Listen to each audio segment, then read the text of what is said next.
Hello my scrappy friends, it is Jess here from the Scrappy Sisters and thank you for joining me for Kitaholic Kits design team layout.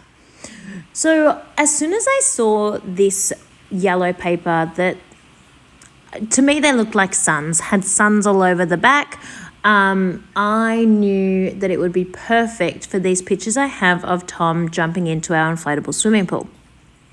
I decided to freehand draw a rough sun. I wanted it to look a bit, I wanted it to look cute. I wanted it to look freehand. I didn't want it to be perfect.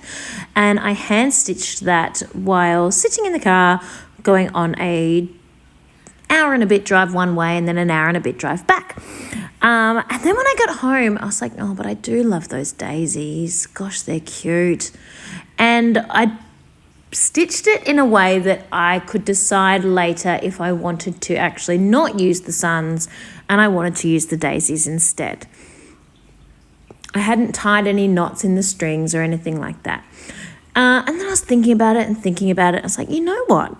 I think I could cut the sun out and use the daisies as the background, use the sun as the other part of the background and just have a little bit of white showing in between. I think that will work. And once I'd got that idea in my head, I could not get it out. And that's what I decided to do. Now, of course, the sun is freehand drawn, so it absolutely does not fit back where it belonged. It can't, it won't. But I knew that, and I distressed the edges of the sun to give it that rough look. And I thought that this was really cute. It kind of broke up the paper a little bit so it didn't look as busy.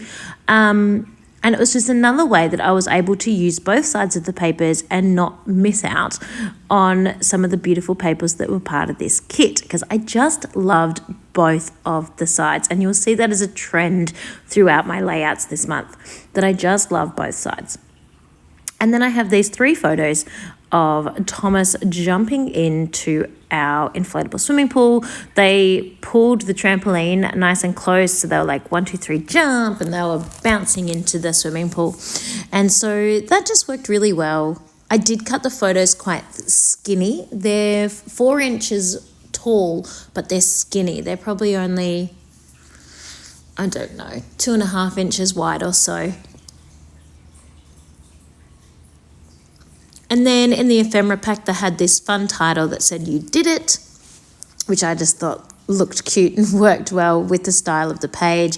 The writing itself is cute, and then the setup of the writing with the "you did it" just worked well with the flow of the page and just all the things. It just worked. So I decided to do that. And then I just went floral crazy with all of the single floral flowers. They are just everywhere on this page. I think I used them all. Well, just about anyway. But it's fun. It looks cute, I promise. It's not crazy. Even though I said floral crazy, you won't look at it and think it's ridiculous, I promise you.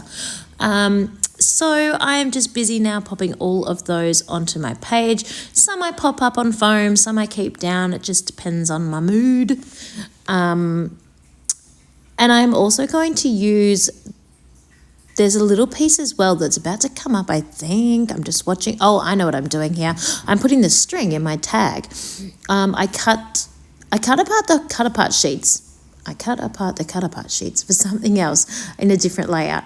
And I didn't use the top part of the gift tag, and so I thought I'd use it now. So I have cut off the gift tag, but I couldn't be bothered punching a hole because my hole punch is really big and it's wider than what that hole is. So I just stapled some string on top of where the hole should be, and I did a little X. So I did 2 staples just for funsies. And then I used that 1, 2, 3. It's like a camera roll, you know, the start of an old-fashioned movie concept that I just thought worked really well because 3 photos, all of that.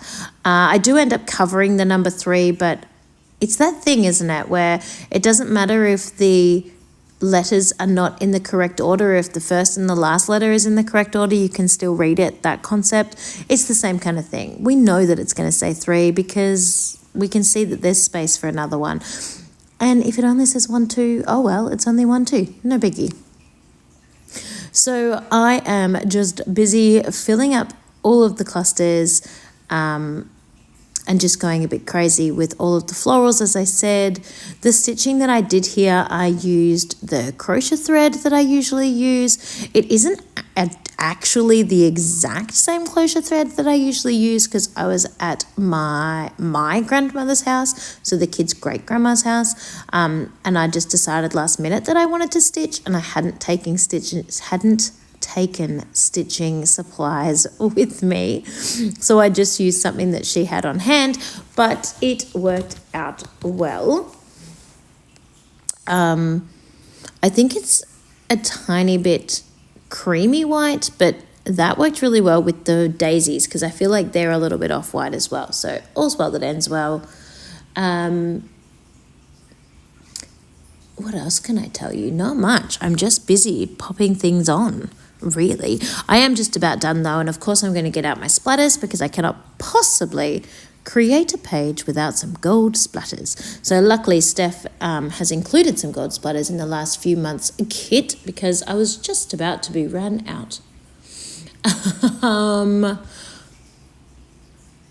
Once I do my little gold splatters, I decided that wasn't enough, so I also pulled out the pink that Steph gave us in a few kits back as well. This one has the most beautiful shine to it, and it was just the perfect colour pink to match in with the pink used in this collection, which I adore. So now that this one is finished, I hope you have enjoyed watching along with me. Have a very happy, scrappy week, and I'll see you all soon. Thank you very much for watching, and bye.